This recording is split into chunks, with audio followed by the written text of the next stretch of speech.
నుండి మనం చూద్దాం. హాతు అజరియా కుమారుడైన యోవేలు, మెరారీల్లో అబ్దీ కుమారుడైన కిషు, యోహాలేను కుమారుడైన అజరియా, గెర్షోనీల్లో జిమ్మా కుమారుడైన యోవాహు కుమారుడైన ఏదేను, ఎలీషాపాను. సంతతి వారిలో షిమ్రి, యోహియేలు, ఆసాపు కుమారులు జకర్యా, మతన్యా, హేమాను. సంతతి వారిలో యోహియేలు, షిమి, ఎదూతును. సంతతి వారిలో షమయ, ఉజ్జియేలు అనే లేవీలు నియమింపబడిది. వీరు తమ సహోదరులను సమకూర్చి తమను ప్రతిష్ఠించుకొని యెహోవా మాటలను బట్టి రాజు ఇచ్చిన ఆజ్ఞ చొప్పున యెహోవా మందిరమును పవిత్రపరచుటకు వచ్చిరి. పవిత్రపరచుటకై యాజకులు యెహోవా మందిరపు లోపలి భాగమునకు పోయి యెహోవా మందిరములో తమకు కనబడిన నిషిద్ధ వస్తువులన్నిటినీ యెహోవా మందిరపు ఆవరణమును తీసుకొని రాగా లేవీలు వాటిని ఎత్తి కిద్రోను వాగులో పారవేసిరి. 5వ వచనం, వారికి ఇలాగూ ఆజ్ఞ ఇచ్చెను, లేవీలారా నా మాట ఆలకించుడి. ఇప్పుడు మిమ్మును మీరు ప్రతిష్ఠించుకొని మీ పితరుల దేవుడైన యెహోవా మందిరమును ప్రతిష్ఠించి పరిశుద్ధ స్థలములో నుండి నిషిద్ధ వస్తువులన్నిటినీ బయటికి కొనిపోవుడి. చిన్న మాట మనం ప్రార్థన చేద్దాం.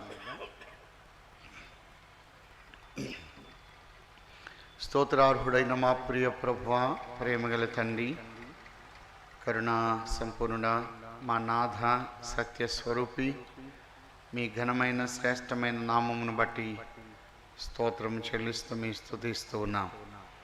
మీరు మాకు అనుగ్రహించిన అమూల్యమైన రక్షణను బట్టి స్తోత్రములు. ఈ యొక్క మీటింగ్స్లో ఉదయం మధ్యాహ్నం మీ సన్నిధి మీ కాపుదల ఉంచి నడిపించారు. ఈ రాత్రి పాటల్లో మిమ్మల్ని మహిమ పరచటానికి మీ కృప అనుగ్రహించారు. వాక్యాన్ని చదువుకొనుండగా మాతో మీరు మాట్లాడమని సమస్త నుండి దూరపరచి తండ్రి మీ యొక్క ఆత్మ కార్యాన్ని మేము కళ్ళారా చూడడానికి మీ కృప అనుగ్రహించమని, ఈ ఏర్పాట్లన్నిటిలో ప్రియులు ఏ రీతిగా ఎవరు ప్రయాసపడ్డారో ఒక్కొక్కరిని దీవించండి. శబ్దయంత్రాన్ని, విద్యుత్తును సమస్తాన్ని మీ ఆధీనంలోంచి నడిపించమని, ఈ దీనుణ్ణి మరుగుపరిచి మీరే మహిమ పొందమని వాక్యమైన యేసుక్రీస్తు ప్రభు నామమున స్తోత్రం చెల్లించి ప్రార్థించి అడిగి వేడుకుంటున్నాము తండ్రి, ఆమేన్. మంచిది. దినవృత్తాంతములు 2వ గ్రంథం 29వ అధ్యాయంలో మనము మధ్యాహ్నం కూడా కొన్ని విషయాలు మనం చూడగలిగాం. అపవిత్రత ఉన్నది, దాన్ని తీసి పవిత్రపరిచిన విధానాన్ని మనం చూస్తూ ఉన్నాం.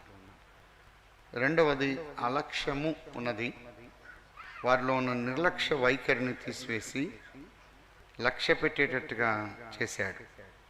3వది అశ్రద్ధ ఉన్నది, దేవుని పని పట్ల, దేవుని కార్యాల పట్ల శ్రద్ధ వహించేటట్టుగా హిజ్కియా చేస్తూ ఉన్నాడు.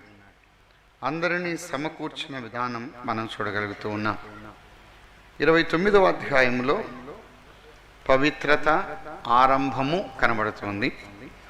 30వ అధ్యాయం పస్కా, ప్రసన్నత, ప్రార్థన మనం చూస్తూ ఉన్నాం.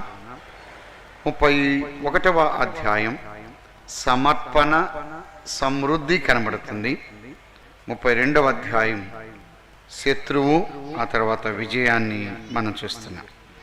ఈ 4 అధ్యాయాల్లో 29వ అధ్యాయంలో పవిత్రత ఆరంభము మనం చూస్తున్నాం. 30వ అధ్యాయంలో పస్కా, ప్రసన్నత, ప్రార్థన మనం గమనించగలుగుతున్నాం. 31వ అధ్యాయంలో సమర్పణ, సమృద్ధి కనబడుతున్నది. 32వ అధ్యాయంలో శత్రువు, వారు విజయం పొందిన విధానం వారి మీద మనం చూస్తున్నాం. మందిర తలుపులు మూయబడ్డాయి. మందిర తలుపులు తీసినవాడు హిజ్కియా. ఆహాజు కాలంలో మందిర తలుపులు మూసివేశాడు. దేవుని మందిర సంబంధించిన ఉపకరణాలు తెగగొట్టించాడు. తాను ఎంతో ప్రమాదకరమైన పరిస్థితికి యూదా దేశాన్ని తీసుకొని వెళ్ళాడు. హిజ్కియా కాలంలో దాన్ని మరలా పునరుద్ధరిస్తున్న విధానాన్ని మనము గమనించగలుగుతూ ఉన్నాం. ఆహాజు కాలంలో మూతవేయబడింది వాస్తవమే, కానీ అపవిత్రత ఉన్నది, అపాయం ఉన్నది, అక్కడ అసమాధాన పరిస్థితులు ఉన్నాయి. కానీ 29వ అధ్యాయానికి వచ్చే సమయానికి హిజ్కియా వాటన్నిటినీ చక్కపరుస్తూ ఉన్న విధానాన్ని మనం చూడగలుగుతూ ఉన్నాం. ఈ రాత్రి ప్రాముఖ్యంగా ఒక విషయం మనం చూద్దాం. 29వ అధ్యాయం 5వ వచనం, వారికి ఇలాగు ఆజ్ఞ ఇచ్చెను లేవీలకు, లేవీలారా నా మాట ఆలకించుడి. ఇప్పుడు మిమ్మును మీరు ప్రతిష్ఠించుకొని మీ పితరుల దేవుడైన యెహోవా మందిరమును ప్రతిష్ఠించి పరిశుద్ధ స్థలములో నుండి నిషిద్ధ వస్తువులన్నిటినీ బయటికి కొనిపోవుడి అని అన్నాడు. ఇక్కడ ఒక మాట ఉపయోగిస్తున్నాడు, నిషిద్ధ వస్తువులు అని.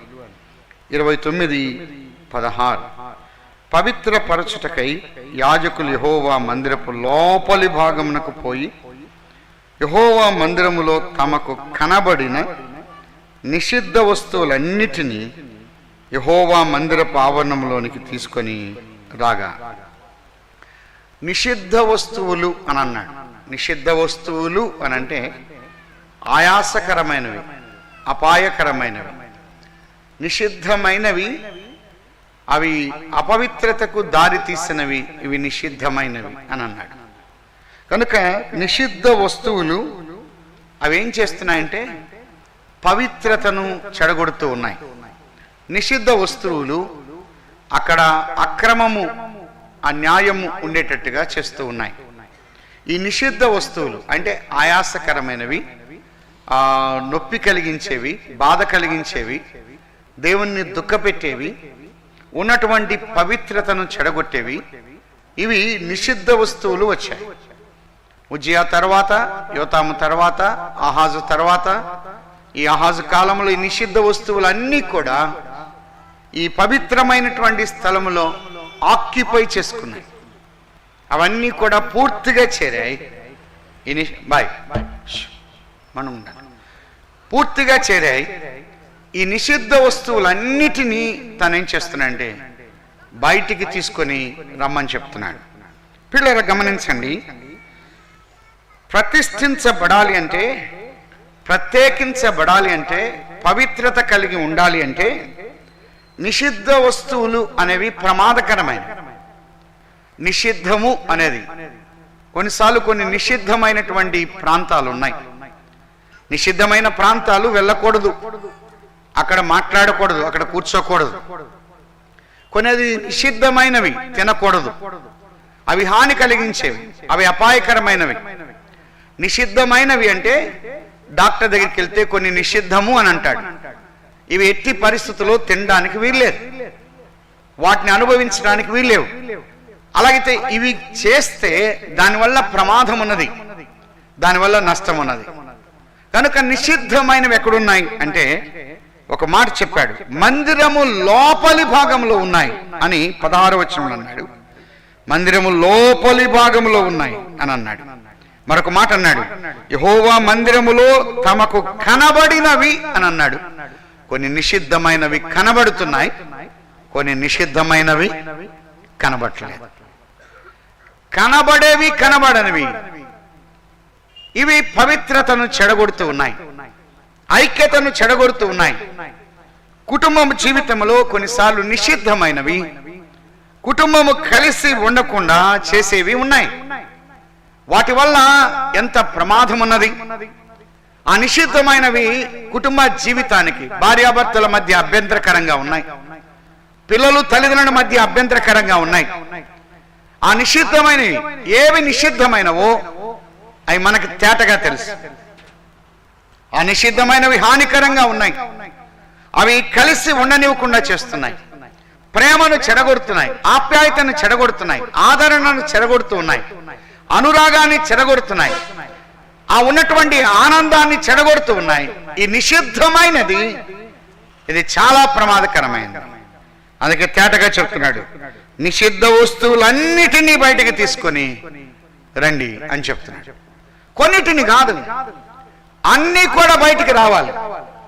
ఇవి ఒకటి లోపల ఉన్నా కూడా అవి ప్రమాదపూరితంగా ఉన్నది, గలిబిలిగా ఉన్నాయి, గందరగోళంగా ఉన్నాయి, నెమ్మది లేకుండా మానవుని యొక్క జీవితం ఉన్నది. ఈ నిషిద్ధమైనవి తిన్నగా ఉంచట్లేదు, సరిగా ఉండలేకపోతున్నాం, నిలబడలేకపోతున్నాం, మాట్లాడలేకపోతున్నాం, సహవాసం చేయలేకపోతున్నాం. ఈ నిషిద్ధమైనవి మన యొక్క జీవితాల్లో నష్టాన్ని కలిగిస్తూ ఉన్నాయి. ఆ నిషిద్ధమైనవి దేవుని మందిరముల్లో ఉన్నాయి అని అన్నాడు. సోదరుడా సోదరి, ఈ రాత్రి మందిరముల్లో అని అన్నాడు. మందిరము అనగా మానవుని యొక్క దేహం, మానవుని యొక్క జీవితం ఇది ఒక మందిరం, దేవుని యొక్క ఆలయం అని అన్నాడు. ఈ మందిరములో నిషిద్ధమైన ఉన్నాయి, కష్టపడి ఉన్నాయి, ఆయాస పెట్టి ఉన్నాయి, డ్యామేజ్కరమైన ఉన్నాయి, ప్రమాదకరమైన ఉన్నాయి. ఇవి ఎంత నష్టాన్ని తెస్తున్నాయో ఈ భాగాన్ని మనం చూస్తున్నాం. దావీదు తన యొక్క జీవితంలో ఈ మాట జ్ఞాపకం చేస్తున్నాడు. 139వ కీర్తన 24వ చరణం, 139:24. నీకు ఆయాసకరమైన మార్గము నా యందున్నదేమో చూడుమన్నాడు. అయ్యా, నీకు ఆయాసము తెప్పించేది నాలో ఏమైనా ఉందా అని అంటున్నాడు. నిషిద్ధమైనవి ఆయాసము తెప్పి ప్రభు నమ్ముకున్న మన జీవితాల్లో ప్రభువుకు ఆయాసం కలిగిస్తున్నాయి. కొన్నిసార్లు ఏవి ఆయాసం? మలాకీ గ్రంథం 2వ అధ్యాయం 17వ వచనం. మలాకీ గ్రంథం 2వ అధ్యాయం 17వ వచనాన్ని మనం చదువుదాం. మలాకీ గ్రంథం 2వ అధ్యాయం 17వ వచనం. మీ మాటల చేత మీరు యెహోవాను ఆయాస పెట్టొచ్చు. మీ మాటల చేత యెహోవాను ఆయాస పెడుతున్నారు అంటే మానవుని యొక్క జీవితంలో మాటల ద్వారా ఆయాసం కలుగుతుంది. అక్కడే అన్నాడు, దేని చేత ఆయన ఆయాస పెట్టుచున్నామని మీరు అడుగుచున్నారే. దుర్మార్గులు యెహోవా దృష్టికి మంచివారు, వారి యందు ఆయన సంతోషపడును. ఆ దృష్టికి మంచివారు, వారి యందు ఆయన సంతోషపడును. లేక న్యాయకర్తకు దేవుడు ఏమాయనని చెప్పుకున్నట చేతనే మీరు ఆయన్ను ఆయాస పెట్టుచు ఉన్నారు. అలా అయితే ఆయన్ను ప్రశ్నించి కొన్నిసార్లు ఆయాస పెడుతున్నారు. మీ మాటలు ఆయాసాన్ని తెప్పిస్తున్నాయి, మీ యొక్క ప్రవర్తన ఆయాసాన్ని తెప్పిస్తుంది, మీ యొక్క నడక ఆయాసాన్ని తెప్పిస్తుంది, మీ యొక్క వైఖరి ఆయాసాన్ని కలిగిస్తున్నాయి. అందుకే దావీదు అన్నాడు, నీకు ఆయాసకరమైన మార్గం నా యందు ఉన్నదేమో అని అన్నాడు. అయ్యా, నీకు బాధ కలిగించింది, నీకు నొప్పి కలిగించింది నా జీవితం. ఈ మాట నేను చెప్పగలమా? కొన్నిసార్లు బాధ పెట్టే మాటలు ఉన్నాయి, ఆయాస పెట్టే మాటలు ఉన్నాయి, మన యొక్క ప్రవర్తన ఉన్నది, మన యొక్క శైలి ఉన్నది. దీన్ని బట్టి ఆయనకు నొప్పి కలుగుతుంది. నిషిద్ధమైనవి అవి బయటికి తీసుకొని రావాలి. అప్పుడు పవిత్రత ముఖ్యం, అప్పుడు బాగవుతుంది. లోపలనవి అలాగే పెట్టి వాటిని బయటికి తీసుకొని రాకుండా ఎంతగా ప్రయత్నం చేసినా అవి ఎంతగానో నొప్పి కలిగించేవిగా ఉన్నాయి. నిషిద్ధ వస్తువులన్నిటినీ తాను బయటికి తీసుకొస్తున్నాడు. ఈ రాత్రి ఒక ముగ్గురిని మీ ముందు ఉంచి నేను సెలవు తీసుకున్నాను. దేవుని దాసులు వాక్యాన్ని అందిస్తారు. ఉదాహరణకు యెహోషువ గ్రంథం. ఈ రాత్రి మానవుని యొక్క జీవితంలో కొన్ని ఆయాసాన్ని కలిగించే ఉన్నాయి, బాధ కలిగించే ఉన్నాయి. అవి ఎంత ప్రమాదపూరితమో మనం చూస్తూ ఉన్నాం. యెహోషువ గ్రంథం 7వ అధ్యాయం. యెహోషువ గ్రంథం 7వ అధ్యాయం 7వ అధ్యాయంలో ఒక వచనం 11వ వచనం. ఇశ్రాయేలు పాపము చేసి ఉన్నారు, నేను వారితో చేసిన నిబంధనను వారు మీరి ఉన్నారు. శపితమైన దాన్ని కొంత తీసుకొని దొంగిలి బొంకి తమ సామానులో దాన్ని ఉంచుకొని ఉన్నారు అన్నాడు. కొంత తీసుకొని దాన్ని ఉంచుకున్నారు అని అన్నాడు. శపితమైనది. 6వ అధ్యాయం 18వ వచనం. 6:18. శపింపబడిన దానిలో కొంచెమైనను మీరు తీసుకునేలా మీరు శాపగ్రస్తులై ఇశ్రాయేలు పాలెమునకు శాపము తెప్పించి దానికి బాధ కలుగజేయుదురు గనుక శపింపబడిన దానిని మీరు ముట్టకూడదు.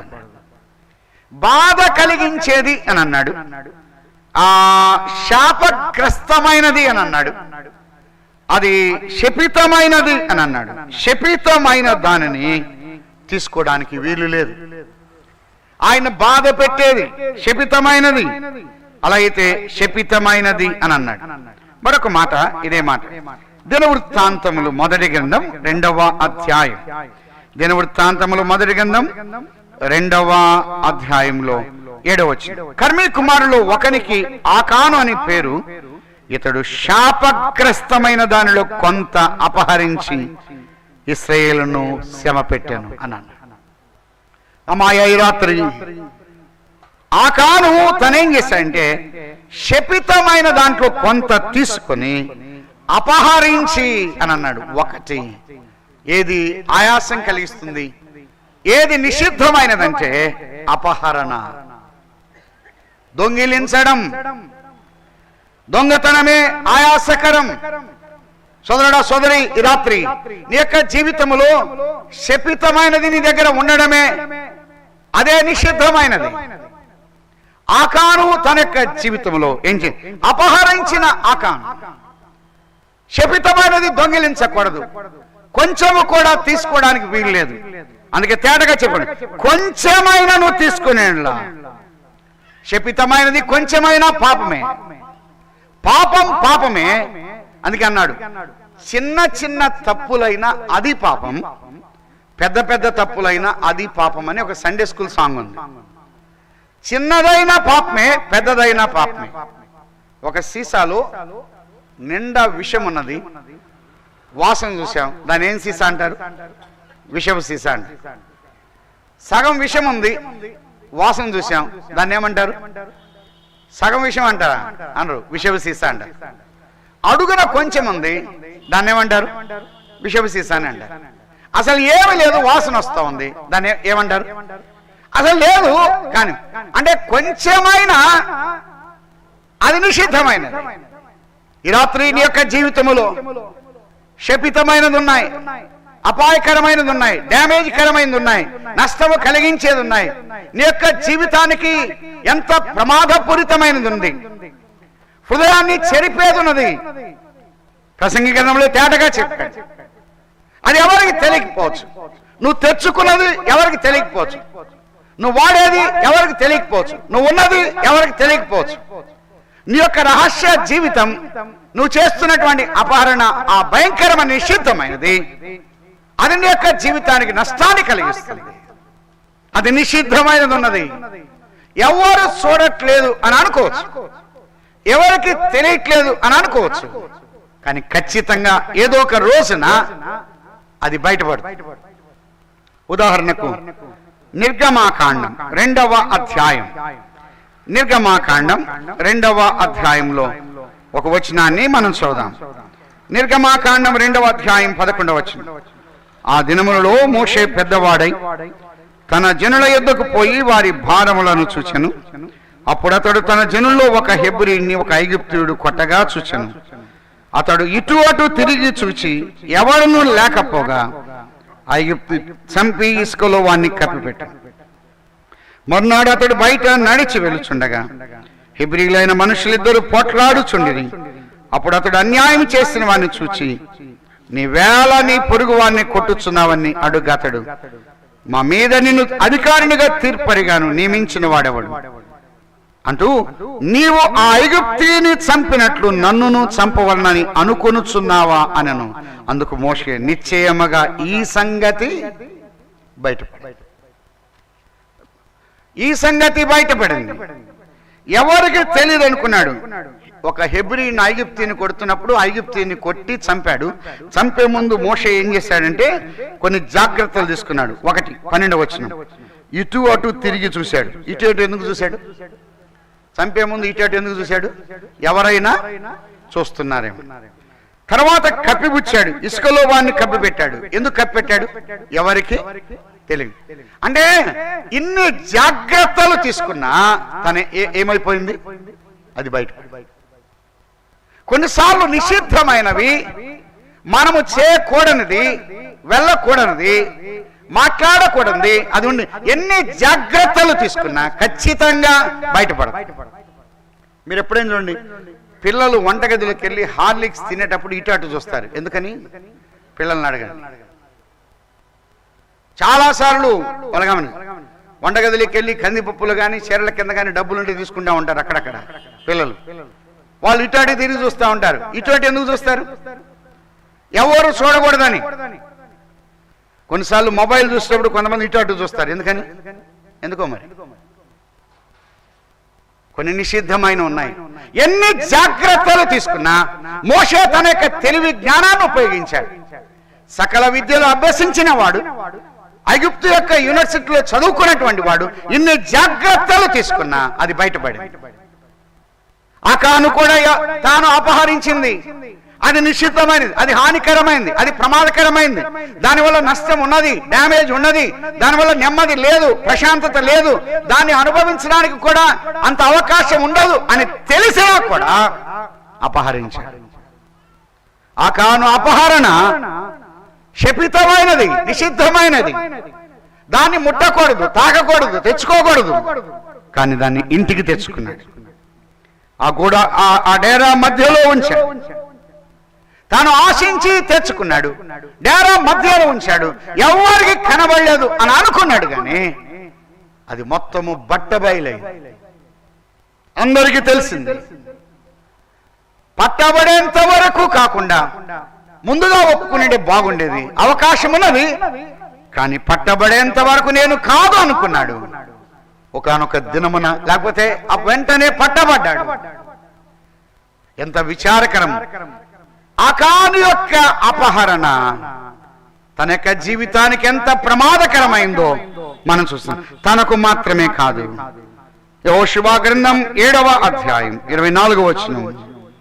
తరువాత యెహోషువ ఇశ్రాయేలులందరూ జెరహు కుమారుడైన అకానును, ఆ వెండిని, ఆ మాట గమనించండి, ఆ పై వస్త్రమును, ఆ బంగారు కమ్మిని, అకాను కుమారులను కుమార్తెలను, ఎద్దులను, గాడిదలను, మందను, డేరాను, వానికి కలిగిన సమస్తమును పట్టుకొని ఆకోరు లోయలోనికి తీసుకొని పోయారు. ఆకాను చేసిన అపహరణ ఆకోరు లోయకు నడిపించింది. ఆకోరు లోయ ఆక్రందన లోయ అయింది. ఆకోరు లోయ అగ్నికి ఆహుతైపోయిన లోయ అయిపోయింది. కుమారులు, కుమార్తెలు చంపబడుతున్నారు. నా మటుకు నేను అనుకుంటాను, ఒకవేళ పిల్లల మీద రాళ్లు పడుతుంటే, నానా నువ్వు చేసిన పాపానికి మేమేమవుతున్నాం? చచ్చిపోతున్నాం. కుమారులు, కుమార్తెలు తలలు పగిలిపోయాయి. ఆకాను వారిని బాధ పెట్టాడు కనుక యెహోవా నిన్ను బాధపరుచునని అందరి చేతుల్లో రాళ్లున్నాయి. కనికరించేవారు లేరు, జాలు చూపించిన వారు లేరు, ప్రేమ చూపించి ఆ పరిస్థితులు చేయి దాటిపోయాయి. అవకాశం ఉండగానే దాన్ని సరి చేసుకోవాలి, కానీ అవకాశము దాటిపోయింది. రాళ్ల దెబ్బలకు పిల్లలు కూలిపోయారు. ఆకాను తల పగిలిపోయింది. ఆకోరు లోయ రక్తమయ లోయ అయిపోయింది. ఆకోరు లోయలో కేకలు వినపడ్డాయి, అరుపులు వినపడ్డాయి. ఆకోరు లోయలో బాధ కలిగింది. ఆకాను ఆ రక్తపు మడుగుల్లో కుమారులు, కుమార్తెలు కొట్టుమిట్టాడి సజీవమైనవి, నిర్జీవమైనవి ఆహుతైపోయాయి. భయంకరంగా మారిపోయింది. ఆకాను అపహరించాడు. అపహరణ అనేది నిషిద్ధమైనది.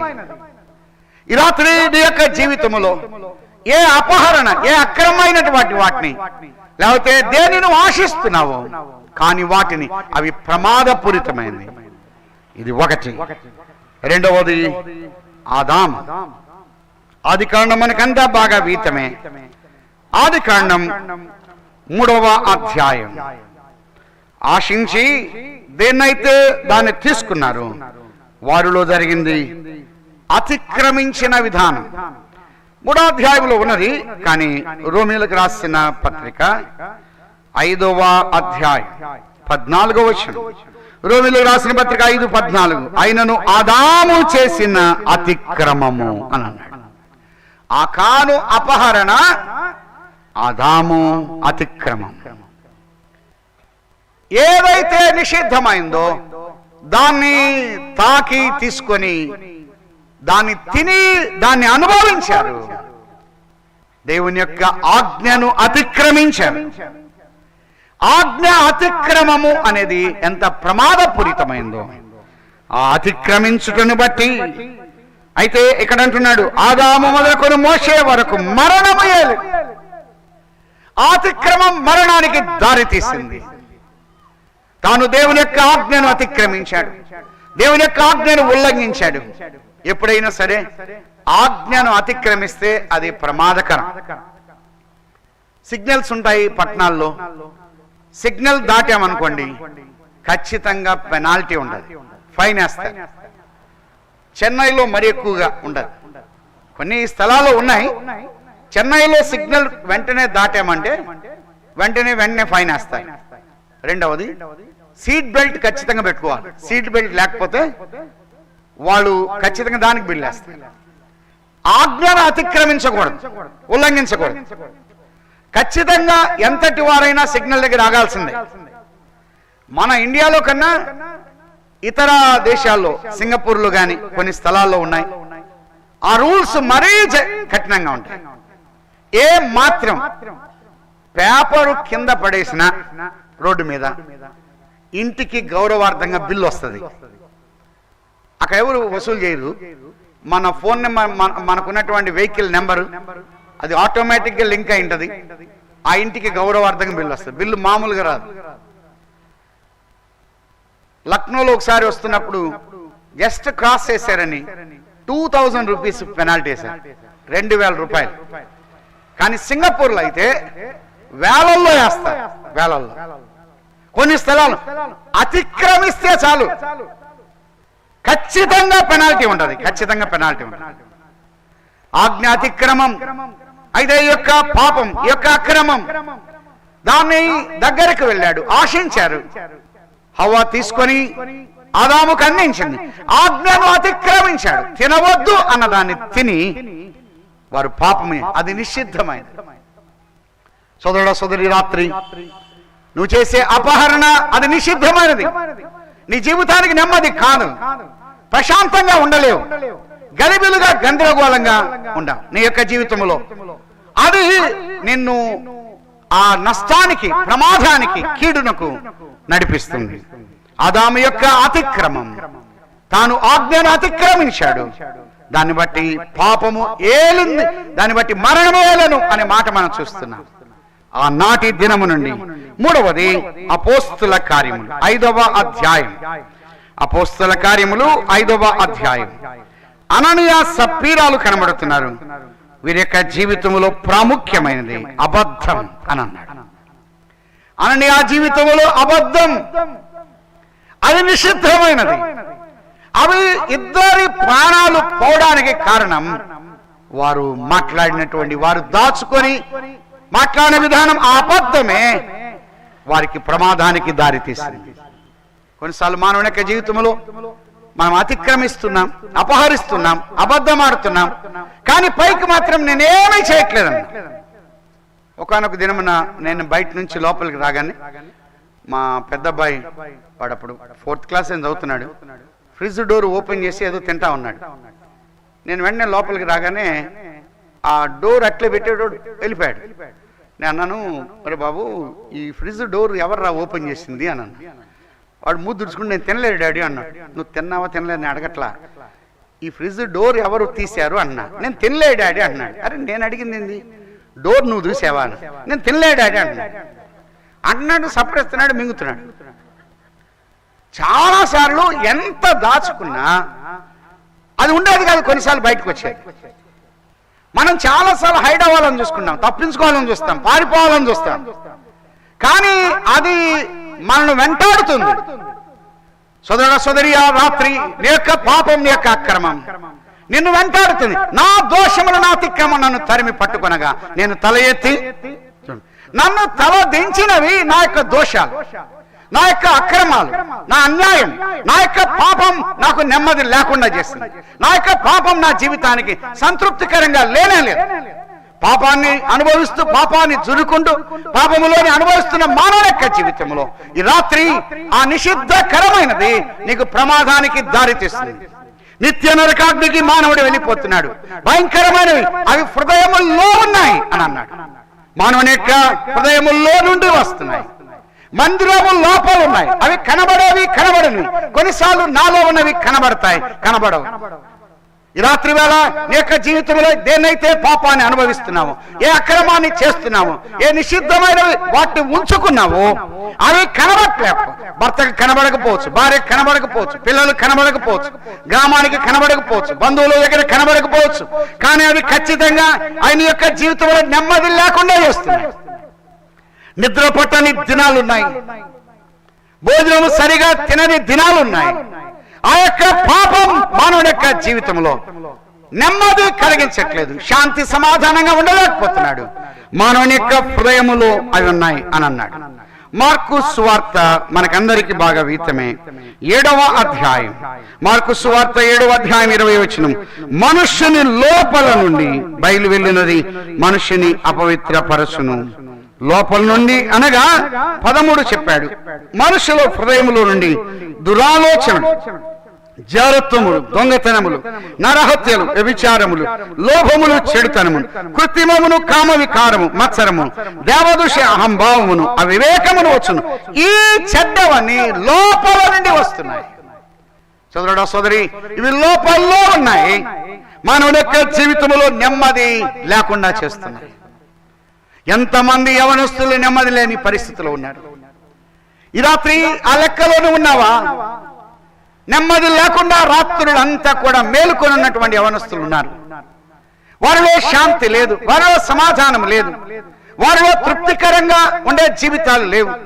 సొమ్ము ఉన్నది, ఆస్తిపాస్తులు ఉన్నాయి, అంతస్తులు ఉన్నాయి, పలుకుబడి ఉన్నది, మంది మార్బలం ఉన్నారు, కావలసిన వసతులు వనరులు ఉన్నాయి. కానీ మానవ యొక్క జీవితంలో నెమ్మది లేదు. ఎంతమంది డ్రగ్స్ కి అలవాటు పడ్డారు, ఎంతమంది ఒక నీచమైనటువంటి స్థితికి పూర్తి భయంకరంగా ఇదైపోయారు. నిషిద్ధమైనది దేవునికి దూరం చేస్తుంది. ఆదాము హవ్వలు దేవునికి దూరం అయిపోయారు, ఆనందానికి దూరం అయ్యారు, ప్రభు ఇచ్చిన ఆదరణకు దూరం అయ్యారు, దేవుని యొక్క సంభాషణకు వారు దూరం అయ్యారు, దైవికమైనటువంటి విలువలకు వారు దూరం అయిపోతున్నారు. ఈ రాత్రి నీ యొక్క నిషిద్ధమైనవి నేను దేవునికి దూరం చేస్తుంది, వాక్యానికి దూరం చేస్తుంది, దేవుని యొక్క సన్నిధానానికి దూరం చేస్తుంది. అది దేవునికి దగ్గరగా ఉంచలేదు. ప్రియులారా, ఈ రాత్రి ఎంత స్ట్రగుల్ అవుతున్నావు ఈ యొక్క పాపాన్ని బట్టి, ఈ నిషిద్ధమైనవి వాటిని బట్టి ఎంతగా అపాయకరంగా. ఈ చెడ్డవన్నీ అన్నాడు, ఇవి మేలుకరమైనవి కావు, ఇవి చెడ్డవి అని అన్నాడు. లోపల నుండే బయలు వెళ్ళి మనుషుని అపవిత్ర పరుస్తుంది. నిషిద్ధమైనవి అపవిత్ర పరుస్తున్నాయి. అందుకే హిజ్కియా అంటున్నాడు, నిషిద్ధమైన వాటిని బయటకి తీసుకుని రండి, వెలుపలకి తీసుకుని రండి అని అన్నాడు. వాటిని తీసుకొచ్చి ఎక్కడేమన్నాడు? 29వ అధ్యాయం 16వ వచనం. యెహోవా మందిరపు ఆవరణములోనికి తీసుకొని రాగా లేవీయులు వాటిని ఎత్తి కిద్రోను వాగులో పారవేశారు. కిద్రోను వాగు అని అన్నాడు. యెరూషలేమునకు ఆగ్నేయ దిక్కున ఉన్నది కిద్రోను వాగు. ఈ యొక్క వాగు మృత సముద్రంలోనికి కలుస్తూ ఉన్నది. ఈ యొక్క వాగు యెరూషలేమునకు ఒలివ కొండకు మధ్యలో ఉన్నటువంటి యొక్క వాగు. ఇది బహు భయంకరమైనటువంటి వాగు. ఈ యొక్క వాగులో వాటిని ఎత్తి వేస్తున్నారు. ఆగ్నేయ దిక్కున ఉన్నది సౌత్ ఈస్ట్ అంటారు, ఆ ప్రాంతంలో ఉన్నటువంటి యొక్క వాగు. ఈ వాగు అనగా చీకటి లేదా నలుపు అని దానికి అర్థమిస్తూ ఉన్నది. ఆ వాగులో వీటిని ఎత్తి పడవేస్తున్నారు. అలా అయినట్లయితే ఆ వాగులో ఎత్తి పడవేయాల్సినవి పడవేసినప్పుడు అవి మృత సముద్రంలోనికి కలుస్తున్నాయి. నిషిద్ధమైనవి కిద్రోను వాగులో ఎత్తి పడవేస్తున్నారు. ఎత్తి కిద్రోను వాగులో పారవేసిరి. ఆ విధంగా పవిత్ర పరుస్తున్నారు. మన యొక్క జీవితాన్ని బాగు చేయడం కొరకై మన ప్రభు అయినటువంటి యేసు క్రీస్తు వారు ఆయన ఏం చేశాడు? యోహాను సువార్త 18వ అధ్యాయం 18వ అధ్యాయం మొదటి వచనం 18:1. యేసు ఈ మాటలు చెప్పి తన శిష్యులతో కూడా కెద్రోను వాగు దాటిపోయాను. అక్కడ ఒక తోట ఉండెను, దానిలోనికి ఆయన తన శిష్యులతో కూడా వెళ్ళాను. సర్వ మానవాళిని రక్షించుట కొరకై అలనాడు కెద్రోను వాగు ఆ యొక్క నిషిద్ధమైన వాటిని ఎత్తి పారవేశారు. ఆ మలినమైనవి, అవి కష్టాన్ని కలిగించేవి, అవి ప్రమాదకరమైనవి, అవి కొట్టుకుపోతున్నాయి. కానీ మరలా మరలా జ్ఞప్తికి వస్తున్నాయి. కానీ మన యొక్క జీవితంలో ఉన్నటువంటి ఆ పాపం, అక్రమం పోవాలంటే యేసుక్రీస్తు ప్రభువారు కెద్రోను వాగు దాటి వెళ్తున్నాడు. కెద్రోను వాగు దాటిన తర్వాత ఆయన పట్టబడుతూ ఉన్నాడు. ఆయన పట్టుకోవడానికి వస్తూ ఉన్నారు. కెద్రోను వాగు సర్వ మానవాళి యొక్క పాపమును పరిహరించుట కొరకై కెద్రోను వాగు దాటి వచ్చిన వాడు మన ప్రభు అయినటువంటి యేసుక్రీస్తు వారు. శిష్యులను వెళ్ళమన్నాడు, వారిని పట్టుకోవద్దని అన్నాడు. కానీ తను తానుగా అప్పగించుకున్నాడు. యేసుక్రీస్తు ప్రభువారు ఆయనే ఒక వాగుగా ఉన్నాడు. ఆయనే మన యొక్క పాపాలు కెద్రోను వాగులో ఏ విధంగా నిషిద్ధమైనవి ఎత్తి పారవేయబడ్డాయి. మనందరి దోషములు, మనందరి పాపములు ఆయన వీపు మీద మోయబడ్డాయి. ఆయన పాపముగా చేయబడ్డాడు. ఆయన పాపముగా చేయబడ్డాడు. ఆయన మనందరి దోషములు భరిస్తూ వెళ్ళాడు. మనందరి అక్రమాలు భరించాడు. మనందరి అన్యాయము భరించాడు. మనందరి రోతను భరించాడు. వాగు అన్నిటినీ భరించినట్టుగానే మన ప్రభు అయినటువంటి యేసుక్రీస్తు వారు మనందరి దోషాలు, మనందరి అక్రమాలు, మనందరి భయంకరమైనటువంటి స్థితిని ఆయన భరించాడు. సోదరుడా, సోదరు, ఈ రాత్రి నీ యొక్క పాపముని భరించిన ప్రభు ఉన్నాడు. నీ అక్రమాన్ని భరించిన ప్రభు ఉన్నాడు. నీ యొక్క రోత జీవితాన్ని భరించిన ప్రభు ఉన్నాడు. పిల్లలు రోత చేస్తే తల్లి ఎంత సహిస్తుంది, కానీ కొంతకాలం కొన్నిసార్లు అసహించుకుంటుంది, బాధపడుతుంది. కానీ యేసుక్రీస్తు ప్రభువారు అలా చేయలేదు. మనందరి రోత భరించాడు. మనందరి అన్యాయము భరించాడు. మనందరి అక్రమము భరించాడు. మనందరి యొక్క పాప శిక్షను ఆయన భరించాడు. ఆయనే ఆ వాగు దాటి వెళ్ళిపోతున్నాడు. వాగు అవతల ఆయనకు అవమానం ఎదురైంది. ఘనత లేదు. యెరూషలేములోనికి వచ్చేటప్పుడు గాడిద పిల్లను ఎక్కి వచ్చాడు. కొమ్మలు పరిచారు, బట్టలు పరిచారు, హోసన్నా జయము అని అన్నారు. కానీ ఆయన వెళ్ళిపోతున్నప్పుడు మనందరి దోషములను బట్టి, మనందరి అక్రమమును బట్టి, మనందరి యొక్క అన్యాయాన్ని భరించుకుంటారు. ఒక అవమానపూరితంగా ఆయన వెళ్ళిపోతున్నాడు. సోదరుడా, సోదరి, ఈ రాత్రి నీ యొక్క పాపమును భరించిన ప్రభు ఉన్నాడు. తల్లి భరించకపోవచ్చు, తండ్రి భరించకపోవచ్చు, బంధువులు భరించకపోవచ్చు, భార్య భరించకపోవచ్చు, భర్త భరించకపోవచ్చు, కానీ ఈ రాత్రి భరించిన ప్రభు ఉన్నాడు. అందరి దోషములు ఆయన భరించి తీసుకెళ్తున్నాడు. అందరి యొక్క పాపమును భరించుకుంటూ ఆయన వెళ్తున్నాడు. ఆయనలో ఏ నేరము లేదు, ఏ పాపము లేదు. అందుకే లూకాసు వార్త 23వ అధ్యాయం 4వ వచనం, పిలాతు దగ్గరికి తీసుకొచ్చారు. పిలాతు ప్రధాన యాజకులతో, జన సమూహములతో, ఈ మనిషిని యందు నాకు ఏ నేరము కనబడలేదు. ఈయన గలిలేడని హేరోదు దగ్గర తీసుకెళ్ళారు. హేరోదు ఏమన్నా అంటే 15వ వచనం, హేరోదునకు కూడా కనబడలేదు. మరలా పిలాతు దగ్గర తీసుకొచ్చారు. 22వ వచనం, 3వ మారు అతడు అన్నాడు, ఎందుకు ఇతడు ఏ దుష్కార్యము చేశాడు? ఈయనలో ఏ దుష్కార్యము కనబడలేదు, ఈయనలో ఏ పాపము కనబడలేదు. ఈయన 18వ అధ్యాయం యోహాను సువార్త 23వ వచనం 18-22, ఆయన ఈ మాటలు చెప్పినప్పుడు దగ్గర నిల్చున్న బంట్రోతులతో ఒకడు, ప్రధాన యాజకుని ఇలాగ ఉత్తరమిచ్చున్నావని చెప్పి యేసును అరచేతులతో కొట్టాడు. పై వచనాలు వేస్తున్నాడు, నేను బాహాటంగా లోకం ఎదుట మాట్లాడి తిని, యూదులందరూ కూడి వచ్చు సమాజ మందిరములో, దేవాలయములు ఎల్లప్పుడూ బోధించిందని రహస్యముగా నేనేమి మాట్లాడా లేదు. నీవు నన్ను అడుగనేలా? ఆయన బోధన గురించి యేసును అడుగుతుండగా ప్రధాన యాజకుడికి ఆయన సమాధానం చెప్పినప్పుడు అక్కడ సైనికు బంట్రోతులు ఆయన కొట్టారు. ఆయన అన్నాడు 23వ వచనం, అందుకు యేసు, నేను కాని మాట ఆడిన ఎడల ఆ కాని మాట ఏదో చెప్పుము. ఆయనలో కాని మాట లేదు, ఆయనలో కాని మాట లేదు. పేతురు రాసిన మొదటి పత్రిక 2వ అధ్యాయం, పేతురు రాసిన మొదటి పత్రిక 2వ అధ్యాయం 22వ వచనం, ఆయన పాపము చేయలేదు, ఆయన నోటన ఈ కపటము, ఆయన నోట కాని మాట లేదు, ఆయన నోట కపటమైన మాట లేదు. మనందరి దోషములు భరించాడు. ఏ నేరము లేనివాడు, ఏ పాపము లేనివాడు, ఏ అక్రమము లేనివాడు. ఆయన పాపముగా చేయబడ్డాడు, ఆయన పాపి కాడు. అవన్నీ భరించు, నిషిద్ధమైనవి, అపవిత్రమైనవి, మానవ యొక్క ప్రేమలు రహస్యమైనవి, దాగినవి, అవన్నీ భరించుకుంటూ ఆయన వెళ్ళిపోతున్నాడు. యెరూషలేములో ఆయన కొట్టబడ్డాడు. తలలో ముళ్ళ కిరీటంనా, వీపంతా దున్నబడిందా? యెరూషలేము వీధిలో ఏడవబడ్డాడా? గొలగతా ఎత్తైన స్థలములో 2 చేతులు 2 పాదములు పొడవైన మేకులు దిగ్గొట్టబడ్డాయి. మనందరి యొక్క నిషిద్ధమైనటువంటి జీవితానికి బదులుగా మన ప్రభువు అయినటువంటి యేసు క్రీస్తు వారు అవమానమును, అపహాస్యము, హేళనను ఆయన భరించాడు.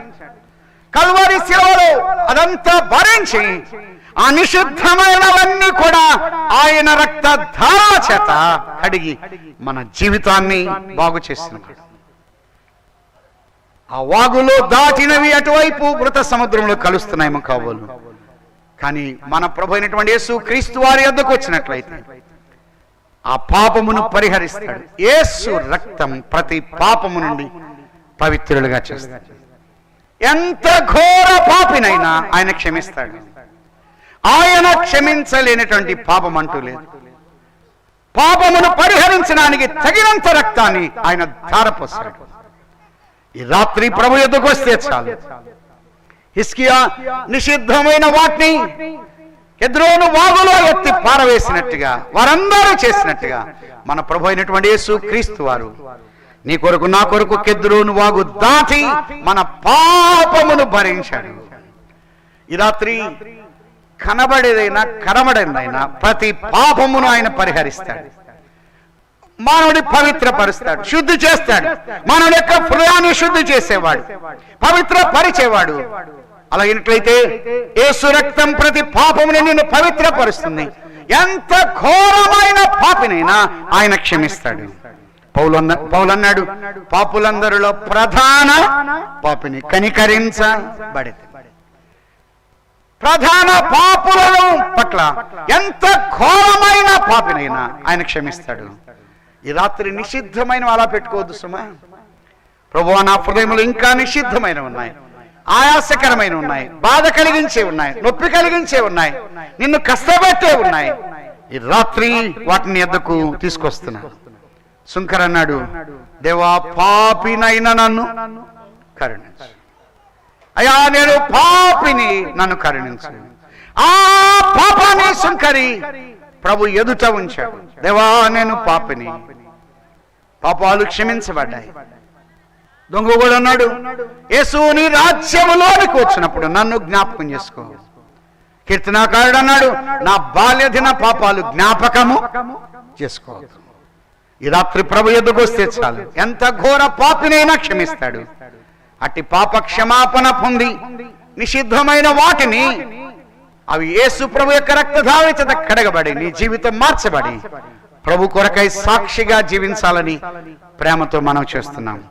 కనబడే ప్రతి నిషిద్ధమైనవి దేవుని మందిరములో నుండి బయటికి తీసుకొచ్చి కెద్రోను వాగులో పడవేయండి. మన ప్రభు అయినటువంటి యేసు క్రీస్తు యొక్క రక్తధార చేత కడగబడి ఆయన బిడ్డలుగా తీర్చబడాలని ప్రేమతో మనం చేస్తూ ముగిస్తున్నాం. ప్రార్థన చేద్దాం. దయగల దేవా, మీరు అందించిన మాటలు బట్టి స్తోత్రములు. ఆదాములో ఉన్న అతిక్రమం, ఆకానులో ఉన్న అపహరణ, అననీయాలో ఉన్నటువంటి అబద్ధం, మాలో ఉన్న నిషిద్ధమైనవి ఇంకా మిమ్మల్ని బాధ పెట్టేవి ఉన్నట్లయితే మీదుట పశ్చాత్తాప జీవితం కలిగి క్షమాపణ పొంది వెళ్ళడానికి, నమ్మిన వారి యొక్క జీవితంలో ఇంకా ఏమైనా ఆయాసం ఉన్నట్లయితే తీసివేయబడి మీ కొరకై పవిత్రమైన జీవితం జీవించట్లో మమ్మల్ని సిద్ధపరచండి. ఇంకా నమ్మని వారు పాపము చేత అక్రమము చేత నిషిద్ధమైన వాటి చేత కొట్టుమిట్టాడుతూ ఉన్నట్లయితే ఈ రాత్రి మీ యొద్దకు వచ్చి పాప క్షమాపణ పొంది మీ రక్తదారుల చేత కడగబడి మీ బిడ్డలుగా తీర్చబడ్డానికి మీ కృప అనుగ్రహించమని తిరిగా మాట్లాడవలసిన మీ దాసులను బలపరిచి మీ ఏర్పాట్లో ఉన్న వారిని ఆకర్షించమని యేసుక్రీస్తు ప్రభు నామమున స్తోత్రం చెల్లించి ప్రార్థించి అడిగి వేడుకుంటున్నాము తండ్రి. ఆమేన్.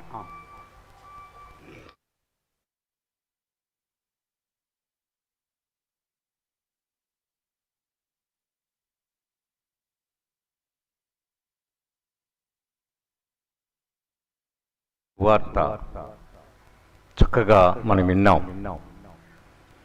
మనలో ఉన్నవి వాటిని ఏం చేయాలి? తీసి పారవేయాలి. పారవేస్తే మనకేముంటుంది? మేలుంటుంది. పారవేయలేకపోతే నష్టపోతాం. దేవుని వాక్యం అందించిన దేవుని సేవకులకు సంఘం తరపున ప్రేమ వందనాలు చెల్లిస్తూ ఉన్నాం. ఇప్పుడు ఒక పల్లవి శరణం పాడుతారు.